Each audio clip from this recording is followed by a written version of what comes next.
Por su trayectoria de más de 50 años y su aportación a la formación de cientos de profesionales, el astrofísico docente en ciencias exactas y astrónomo Eddie Salazar Gamboa fue reconocido como Maestro Distinguido 2021 por la Secretaría de Educación del Estado.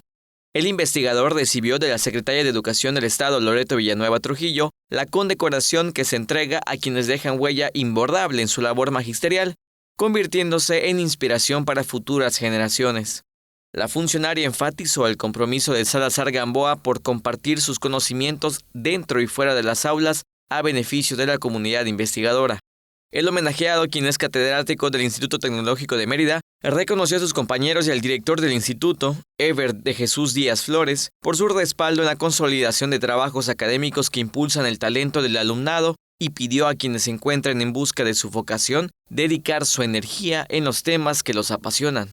Salazar Gamboa compaginó la docencia con proyectos a favor de la ciencia y la investigación del cosmos y desarrolla junto con Adonai Cetina Medina y Rafael Escalante Torres un modelo educativo holístico integral centrado en el aprendizaje de las emociones, pensamiento crítico y valores humanos, aportación para la sociedad en fase de elaboración.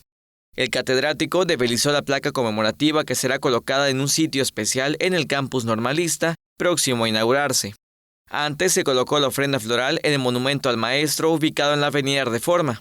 Como parte de la conmemoración en honor a los docentes yucatecos, el gobierno del estado entregó reconocimientos y estímulos económicos a 342 maestros de diversos municipios de la región.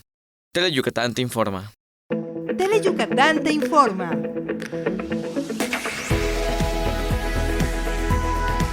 Lunes a viernes, 3 de la tarde.